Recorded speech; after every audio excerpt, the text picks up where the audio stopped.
എല്ലാവരെയും ഒരിക്കൽ കൂടി ഇംഗ്ലീഷ് ക്ലാസ് എന്ന യൂട്യൂബ് ചാനലിലേക്ക് സ്വാഗതം ചെയ്യുന്നു. ഇന്ന് കൈകാര്യം ചെയ്യുന്ന ടോപ്പിക് ഇംഗ്ലീഷ് ഭാഷയിലെ active voice and passive voice എന്ന വിഷയമാണ്.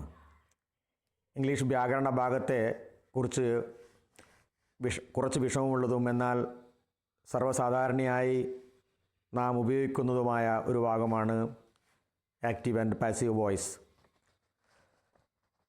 പൊതുവായി ആക്റ്റീവിനെ കുറിച്ചും പാസീവിനെ കുറിച്ചും പറഞ്ഞാൽ, ഒരു സെൻറ്റൻസ്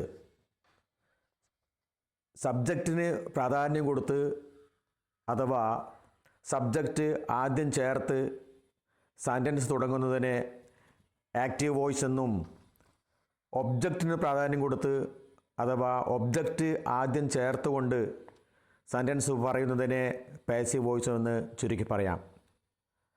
നാം മലയാളത്തിൽ ഇതിനെ കർത്തരിപ്രയോഗമെന്നും കർമ്മണിപ്രയോഗമെന്നും പറയുന്നു. കർത്താവിന് പ്രാധാന്യം കൊടുത്തുകൊണ്ട് പറയുന്ന സെൻറ്റൻസ് കർത്തരിപ്രയോഗമെന്നും അഥവാ ആക്റ്റീവ് വോയിസ് എന്നും, കർമ്മത്തിന് പ്രാധാന്യം കൊടുത്തുകൊണ്ട് പറയുന്നത് അഥവാ കർമ്മണിപ്രയോഗം അഥവാ പാസീവ് വോയിസ് എന്നും പറയുന്നു. എല്ലാവരും പണ്ട് മുതൽ പഠിച്ചുകൊണ്ടിരിക്കുന്ന ഒരു ഉദാഹരണം കൊണ്ട് നമുക്കിത് മനസ്സിലാക്കാം. രാമ കിൽഡ് രാവണ എന്നുള്ളത് ആക്റ്റീവ് വോയിസ് ആണ്.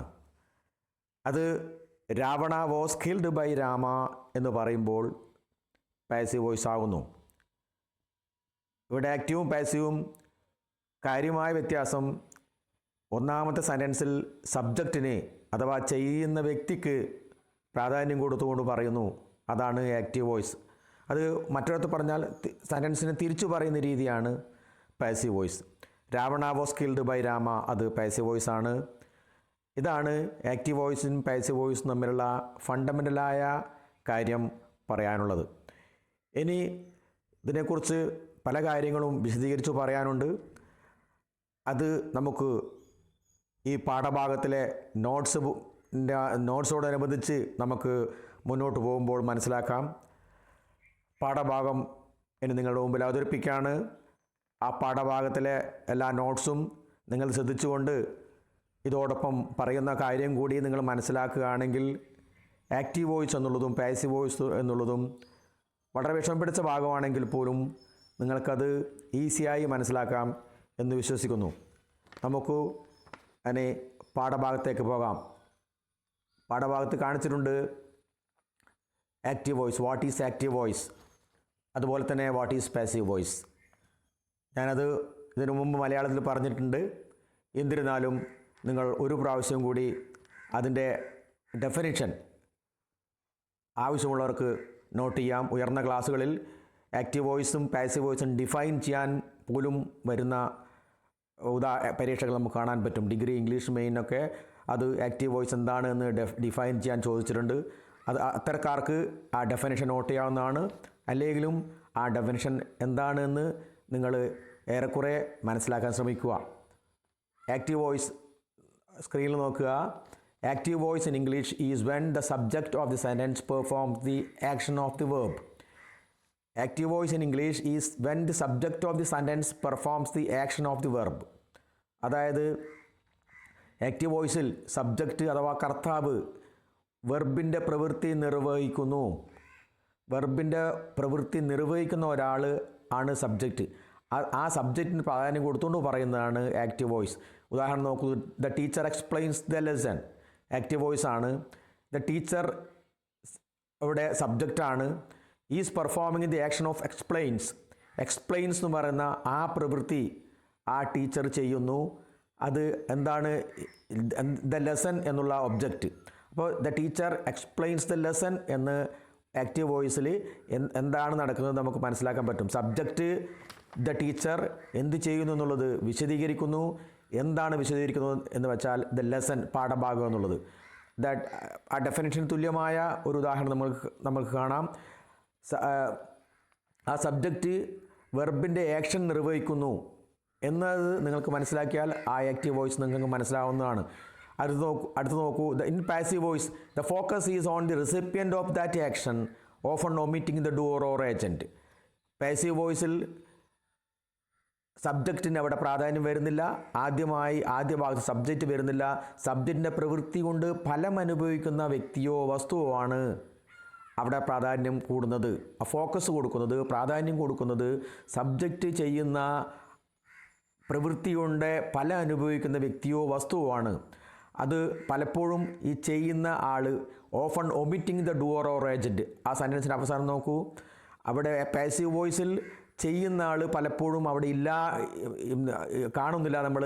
അതുപോലെ തന്നെ അവിടെ മിസ്സാക്കി പോവുകയാണ് നമ്മൾ ചെയ്യുന്നത്. മിസ്സാക്കുന്നു, അതിനാവശ്യമില്ല എങ്കിൽ ചെയ്ത ആൾ അവിടെ ചേർക്കാതെ നമ്മൾ സെൻറ്റൻസ് പറയുന്നുണ്ട്. അതാണ് അടിസ്ഥാനപരമായും ആക്റ്റീവ് വോയിസും പാസീവ് വോയിസും എന്നുള്ള നിർവചനം. ഇനി നിങ്ങൾ നോക്കൂ, പാസീവ് വോയിസിൻ്റെ എക്സാമ്പിൾ മുകളിൽ കൊടുത്ത ആക്റ്റീവ് വോയിസിൻ്റെ അത് തന്നെ പാസീവ് വോയിസ് കൊടുത്തിട്ടുണ്ട്. The lesson was explained by the teacher. പാഠഭാഗം ടീച്ചറാൽ വിശദീകരിക്കപ്പെട്ടു എന്നുള്ളതാണ്.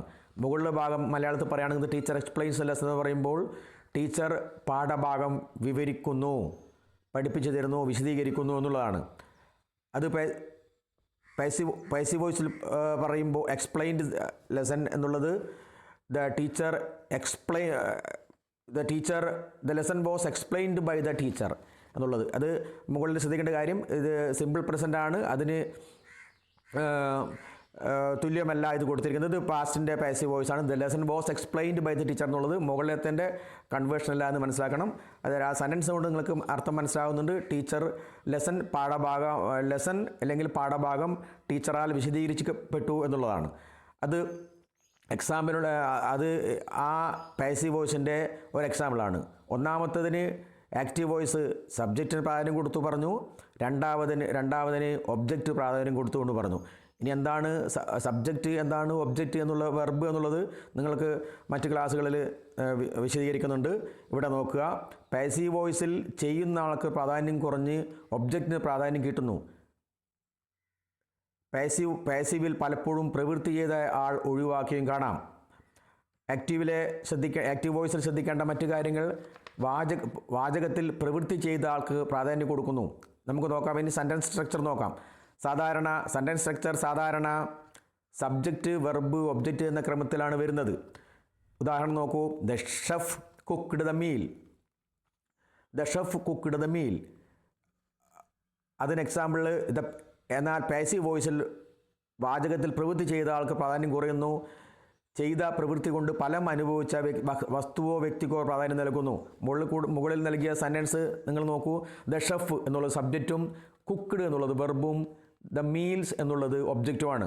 അപ്പോൾ സബ്ജക്റ്റ്, വെർബ്, ഒബ്ജക്റ്റ് പാറ്റേൺ ആണ് ആക്റ്റീവ് വോയിസിലെ സെൻറ്റൻസ് പാറ്റേൺ. ചെയ്ത ആൾ, അതുപോലെ തന്നെ ചെയ്ത കാര്യം, എന്താണോ ചെയ്തത് എന്നുള്ളത്, അപ്പോൾ എന്തിനെയാണോ ചെയ്തതെന്നുള്ളത്. എന്നാൽ പാസീവ് വോയിസിൽ വാചകത്തിൽ പ്രവൃത്തി ചെയ്ത ആൾക്ക് പ്രാധാന്യം കുറയുന്നു. ചെയ്ത പ്രവൃത്തി കൊണ്ട് ഫലം അനുഭവിച്ച വസ്തുവോ വ്യക്തിക്കോ പ്രാധാന്യം നൽകുന്നു. അത് നോക്കുക. ആ എക്സാമ്പിൾ കൊണ്ട് നിങ്ങൾക്ക് മനസ്സിലാകാം. The chef cooked the meal active voice ആണ്. ആ പാചകക്കാരൻ ഭക്ഷണം പാചകം ചെയ്തു എന്നുള്ളത്.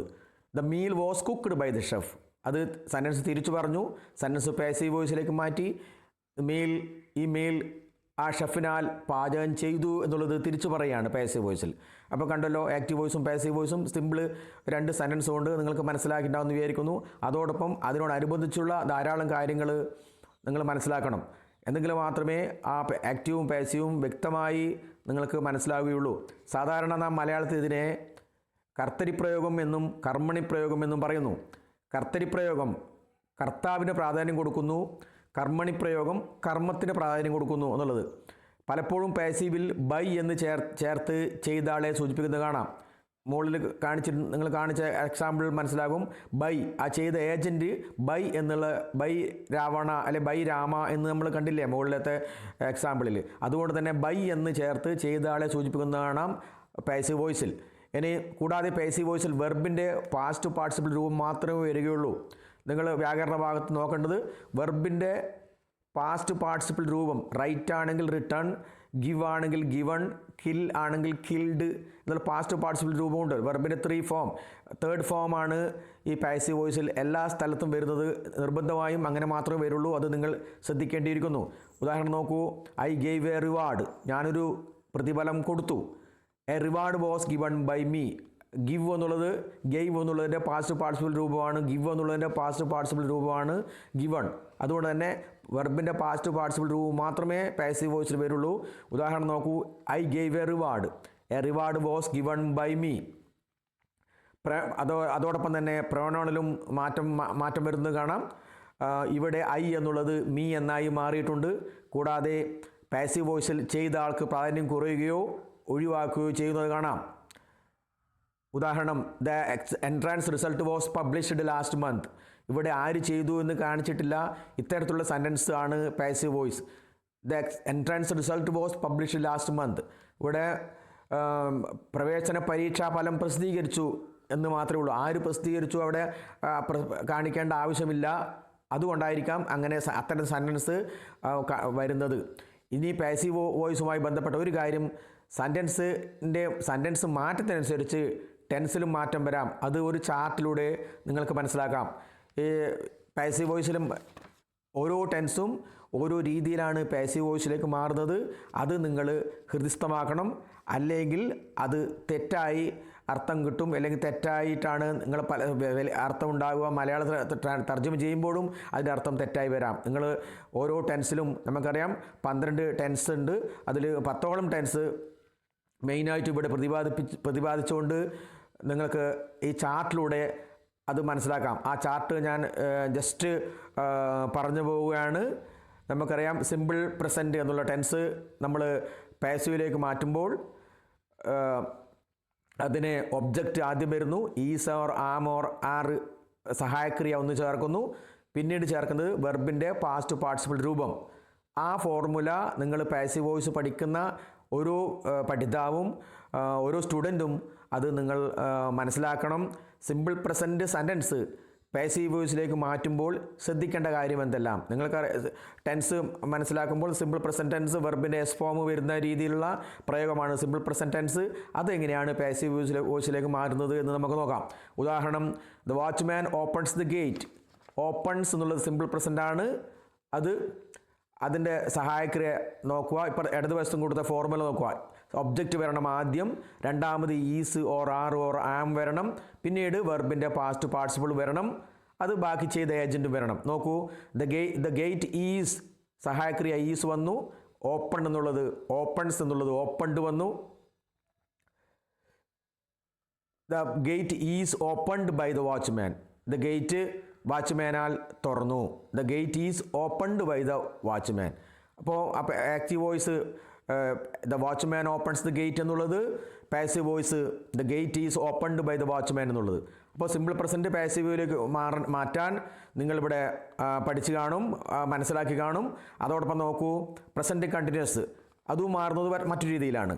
പ്രസൻറ്റ് കണ്ടിന്യൂസ് എക്സാമ്പിൾ ഇവിടെ കൊടുത്തിട്ടുണ്ട്. ഓ പ്ലസ് മീൻസ് ഒബ്ജക്റ്റ്, അത് ഷോർട്ടായിട്ടാണ് കാണിച്ചിരിക്കുന്നത്. O is or are or am plus being plus past participle of the verb. നോക്കൂ, Tinu is encouraging the players. Passive വോയിസിലേക്ക് മാറ്റുമ്പോൾ the players are being encouraged by Tinu. അങ്ങനെ ഓരോന്നിനും അതിൻ്റേതായ മാറ്റത്തോടു കൂടിയാണ് ആ ഫോർമുല ഉപയോഗിച്ചിട്ടാണ് പാസീവ് വോയിസിലേക്ക് മാറ്റിയത്. നിങ്ങൾ അത് ഓരോന്ന് നോക്കി മനസ്സിലാക്കുക. ഞാൻ ജസ്റ്റ് വായിച്ചു പോകാം. The present perfect, object plus has or have plus been plus past parts of the verb. The boy has broken the glass. The glass has been broken by the boy. ഇനി simple പാസ്റ്റിൽ example, sweeper cleaned the room. Passive voice the room was cleaned by the sweeper. അതുപോലെ തന്നെ past continuous, the students were arranging the rooms. Active, the room were been arranged by the students. Passive. അതോടൊപ്പം തന്നെ past perfect tense നോക്കുക. The manager had cancelled the cheque. Active, അത് the cheque had been cancelled by the manager. ഇത്തരത്തിലുള്ളതാണ് നോക്കുക. ഒന്നും കൂടി ഉണ്ട്, simple ഫ്യൂച്ചറിലേക്ക് മാറ്റുന്നത്. എക്സാമ്പിൾ നോക്കൂ, she will decorate the room. Active, the room will be decorated by her. Passive. ഈ ഫോർമുല ഓരോ ടെൻസും എങ്ങനെയാണ് പാസീവിലേക്ക് മാറുന്നത് എന്ന് നിങ്ങൾ ഈ എക്സാമ്പിളോടുകൂടി നിങ്ങൾക്ക് മനസ്സിലായിട്ടുണ്ടാകുമെന്ന് വിചാരിക്കുകയാണ്. അതോടൊപ്പം അതിൽ ഈ ടെൻസ് പ്രകാരം മാറ്റം വരുന്ന ഉദാഹരണം നിങ്ങൾ നോക്കൂ. സിമ്പിൾ പ്രസൻറ്റ് എക്സാമ്പിൾ കൂടുതൽ കൊടുത്തിട്ടുണ്ട്, അത് നിങ്ങൾ വായിച്ച് മനസ്സിലാക്കുക. ഞാൻ 2 വീതം നിങ്ങളുടെ മുമ്പിൽ വായിക്കുകയാണ്. She decorates the room active, the room is decorated by her passive. അങ്ങനെ ആക്റ്റീവും പാസീവും വഴിക്രമത്തിൽ കൊടുത്തിട്ടുണ്ട്. നിങ്ങളത് മനസ്സിലാക്കുക. നിങ്ങൾക്ക് ഹൃദയസ്ഥമാക്കാൻ എല്ലാ എക്സാമ്പിളും നിങ്ങൾ മാറ്റി ചെയ്ത് മനസ്സിലാക്കുന്നത് നന്നായിരിക്കും. നിങ്ങളിവിടെ ശ്രദ്ധിക്കേണ്ടത് സബ്ജക്റ്റ് വരുന്നതനുസരിച്ച് സഹായക്രിയ ഈ സിംഗുലറും പ്ലൂരലും ആയി മാറി വരുന്നത് നിങ്ങളെപ്പോഴും ശ്രദ്ധിക്കണം. അതോടൊപ്പം തന്നെ പ്രൊനൗൺ എന്നുള്ളത് പേരാണെങ്കിൽ മാത്രം പേര് ഡയറക്റ്റായിട്ട് പേര് വരാം. അല്ലെ ഷീ ഓർ ഹി എന്നാണെങ്കിൽ ഷീ ആണെങ്കിൽ ഹെർ എന്ന് വരും, ഹി ആണെങ്കിൽ ഹിം എന്ന് വരും, ദേ ആണെങ്കിൽ ദം എന്ന് വരും. അത് നിങ്ങൾക്ക് മറ്റ് ഭാഗങ്ങൾ മനസ്സിലാക്കുമ്പോൾ പഠിച്ചിട്ടുണ്ടാകുമെന്ന് വിചാരിക്കുന്നു. അപ്പോൾ സിമ്പിൾ പ്രസൻറ്റ് മാറുന്ന മുകളിൽ കൊടുത്ത ചാർട്ട് പ്രകാരം കുറച്ച് എക്സാമ്പിൾ ഇവിടെ കൊടുത്താണ്, അത് നിങ്ങൾ ശ്രദ്ധിക്കുക. അതോടൊപ്പം തന്നെ പ്രസൻറ്റ് കണ്ടിന്യൂസ് നോക്കുക. She is eating an apple is been eaten by her. ആക്റ്റീവും പാസീവും എക്സാമ്പിൾ കൊടുത്തിട്ടുണ്ട്. അതുപോലെ തന്നെ പ്രസൻറ്റ് പെർഫെക്റ്റ് നോക്കൂ. I have finished the work has been finished by me. Active I have finished the work. Passive the work has been finished by me. Next simple past the watchman opened the gate. Active the gate was opened by the watchman. The child broke the toys were broken by the child. ആക്റ്റീവും അതോടൊപ്പം തന്നെ അതിൻ്റെ changes ആയ പാസീവും ഇവിടെ നൽകിയിട്ടുണ്ട്. പിന്നെ നോക്കുക past continuous form. She was selling the oranges. Active voice. അതിൻ്റെ passive the oranges were being sold by her. The servant was preparing the meal was being prepared by the servant. Passive. അതുപോലെ past perfect. She had appointed you had been appointed by her. Passive. അങ്ങനെ ടെൻസിൽ വരുന്ന ഓരോ മാറ്റത്തിനനുസരിച്ചും പാസീവിൽ വരുന്ന ഓരോ മാറ്റം നിങ്ങൾ ഹൃദയസ്ഥമാക്കണം. എന്നീ ശ്രദ്ധിക്കേണ്ട ഒരു കാര്യം, ഇനി ചോദ്യരൂപത്തിലുള്ളതും കൽപ്പനാരൂപത്തിലുള്ളതുമായ വാക്യങ്ങൾ എങ്ങനെയാണ് പാസീവ് വോയിസിലേക്ക് മാറ്റുക എന്ന് നോക്കണം. മുകളിലെ ഒക്കെ നമ്മൾ സ്റ്റേറ്റ്മെൻറ്റ് രൂപത്തിലുള്ള സെൻറ്റൻസ്, പ്രസ്താവന രൂപത്തിലുള്ള സെൻറ്റൻസാണ് പാസീവിലേക്ക് മാറ്റാൻ പഠിച്ചത്. ഇനി ഈ ക്വസ്റ്റ്യൻ രൂപത്തിൽ സെൻറ്റൻസ് വന്നാൽ എങ്ങനെയാണ് പാസീവിലേക്ക് മാറ്റുക, അത് കുറച്ച് വിഷമമുണ്ടാകും. എന്നിരുന്നാലും 1-2 എക്സാമ്പിൾ നിങ്ങൾ ഹൃദയസ്ഥമാക്കിയാൽ ആ രീതിയിലുള്ള ആ പാറ്റേണിൽ വരുന്ന ചോദ്യം നിങ്ങൾക്ക് ചെയ്യാനോ സംസാരിക്കാനോ പറ്റും. നോക്കൂ. ക്യാൻ ദേ സ്പീക്ക് ഇംഗ്ലീഷ് അവർക്ക് പറയാൻ പറ്റുമോ? Active voice. Passive voice. Can English be spoken by them. Has he finished the work. Has the work being finished by him? ചോദ്യം question mark. Passive voice. Who taught you the grammar? ആരാണ് grammar പഠിപ്പിച്ചത്? By whom were you taught grammar? നിങ്ങളെ ആര് മുഖാന്തരമാണ് grammar പഠിപ്പിച്ചത് എന്നാണ് passive വോയിസിൽ വരുന്നത്. അതോടൊപ്പം തന്നെ sentence in the form of command or request or order. ആജ്ഞയുടെ രീതിയിലോ നിർദ്ദേശൻ്റെ രീതിയിലോ ഉത്തരവിൻ്റെ രീതിയിലോ സെൻറ്റൻസ് ചിലപ്പോൾ കാണാം. അത് അത്തരത്തിലുള്ള സെൻറ്റൻസും പാസീവ് വോയിസിലേക്ക് മാറ്റുമ്പോൾ നമ്മൾ ലെറ്റ് എന്നുള്ള പ്രയോഗിച്ചിട്ടാണ് സാധാരണ മാറ്റലുള്ളത്. നിങ്ങൾ നോക്കൂ. Open the door. Active voice. Let the door B opened. Door തുറക്കൂ എന്നുള്ളത് ആക്റ്റീവും ഡോറ് തുറക്കപ്പെട്ടാലും എന്നുള്ളത് പാസീവുമായിട്ട് മാറുകയാണ്. അപ്പോൾ ചില സന്ദർഭങ്ങളിൽ അതിൻ്റെ പാസീവിന് തുടർച്ചയായി ഓർമ്മിക്കേണ്ട കുറച്ച് കാര്യങ്ങൾ കൊടുക്കണം. നമ്മളിവിടെ പ്രതിപാദിക്കാം. ചില സന്ദർഭങ്ങളിൽ സെൻറ്റൻസിൽ 2 ഒബ്ജക്റ്റ് വരാം. അപ്പോൾ എപ്രകാരമാണ് മാറ്റേണ്ടത് എന്നുകൂടി നമുക്ക് നോക്കേണ്ടതുണ്ട്. ഉദാഹരണം നോക്കൂ. My uncle gave me A present. ഇവിടെ 2 ഒബ്ജക്റ്റ് ഉണ്ട്. My uncle subject, gave verb, me എന്നുള്ളത് ഒരു ഒബ്ജക്റ്റാണ്, എ പ്രസൻറ്റ് ഉള്ളത് മറ്റൊരു ഒബ്ജക്റ്റാണ്. അപ്പോൾ അവിടെ 2 ഒബ്ജക്റ്റ് ഉണ്ടെങ്കിൽ നമുക്കറിയാം ഇൻഡയറക്റ്റ് ഒബ്ജക്റ്റ് ആദ്യവും ഡയറക്റ്റ് ഒബ്ജക്റ്റ് സെക്കൻഡ് പ്ലേസിലുമാണ് സാധാരണ ആക്റ്റീവ് വോയിസിൽ നമ്മൾക്ക് കാണാവുന്നത്. അപ്പോൾ ഇവിടെ 2 ഒബ്ജക്റ്റ് ഉണ്ട്. അപ്പോൾ 2 ഒബ്ജക്റ്റ് വരുമ്പോൾ എങ്ങനെയാണ് ചേർക്കേണ്ടത് നോക്കാം. I was given a present by my uncle. I was given a present by my uncle. I was given a present. Present തന്നു, ആരാൽ തന്നു, എൻ്റെ അങ്കിളിനാൽ തന്നു. അങ്ങനെയാണ് പാസീവ് വോയിസിലേക്ക് മാറ്റി. അത് ഒരു സെൻറ്റൻസ് നിങ്ങൾ ബൈഹാർട്ട് പഠിച്ച് മനസ്സിലാക്കുക. അപ്പോൾ അതോടൊപ്പം അത്തരത്തിലുള്ള സെൻറ്റൻസ് നിങ്ങൾക്ക് വരുമ്പോൾ അത് നിങ്ങൾക്ക് ഈസിയായി ഹൃദയസ്ഥമാക്കാം. She teaches us mathematics. Active voice. അവിടെ 2 ഒബ്ജക്റ്റ് വരുന്നുണ്ട്. അസ് എന്നുള്ളത് ഞങ്ങളെ എന്നുള്ളതും മാത്തമാറ്റിക്സ് എന്നുള്ളത് 2 ഒബ്ജക്റ്റ് വരുന്നു. അതുകൊണ്ട് തന്നെ 2 ഒബ്ജക്റ്റ് അവിടെ ചേർത്ത് ഇരിക്കണം ആൻസറിൽ. അത് ഉത്തരം എങ്ങനെയാണ് വരിക? We are taught mathematics by her. We are taught mathematics by her. Active വോയിസിലേക്ക് മാറ്റുമ്പോൾ ഒരു കാര്യം കൂടി ശ്രദ്ധിക്കണം.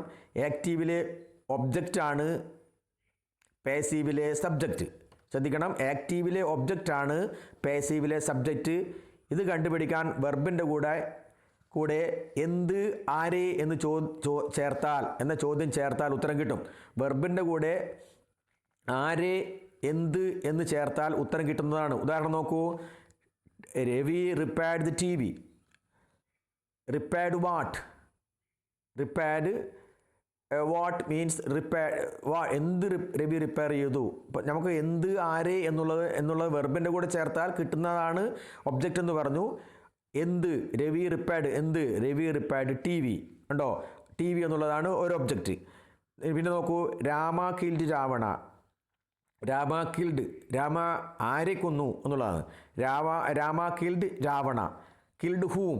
കിൽഡ് രാവണ. അപ്പോൾ ഒബ്ജക്റ്റ് കണ്ടുപിടിക്കണം. പാസീവ് വോയിസിലേക്ക് മാറ്റുമ്പോൾ ഒബ്ജക്റ്റ് കണ്ടുപിടിക്കണമെങ്കിൽ ഞാനിവിടെ പറഞ്ഞു, വെർബിൻ്റെ കൂടെ ആര്, അതുപോലെ തന്നെ എന്ത് എന്ന് ചോദിച്ചാൽ ഉത്തരം കിട്ടുന്ന ഉത്തരം കിട്ടും. ആ ഉത്തരമാണ് ഒബ്ജക്റ്റായി സെൻറ്റൻസിൽ വരിക. ഇതോടൊപ്പം ഈ ആക്റ്റീവ് വോയിസ്, പാസീവ് വോയിസ് വിശദീകരിച്ച് പറഞ്ഞിട്ടുണ്ട് എന്ന് വിചാരിക്കുന്നു. അതുകൊണ്ട് എല്ലാവർക്കും മനസ്സിലായിക്കാണെന്ന് വിചാരിക്കുന്നു. ഒരിക്കൽ കൂടി ഈ വീഡിയോ ശ്രവിച്ച എല്ലാവർക്കും നന്ദി, നമസ്കാരം. ഈ വീഡിയോ ആദ്യമായി കാണുന്നെങ്കിൽ നിങ്ങൾ ഈ വീഡിയോ ഷെയർ ചെയ്യുക, അപ്പോൾ ലൈക്ക് ചെയ്യുക, അപ്പോൾ സബ്സ്ക്രൈബ് ചെയ്യുക. അതോടൊപ്പം തന്നെ അതിൻ്റെ താഴെ ഭാഗം കമൻറ്റ് ചെയ്യുക. ഇത്തരത്തിലുള്ള വീഡിയോ നിങ്ങൾക്ക് കൂടുതൽ പ്രതീക്ഷിക്കാം. ഒരിക്കൽ കൂടി നന്ദി പറഞ്ഞുകൊണ്ട് നിർത്തുന്നു. താങ്ക്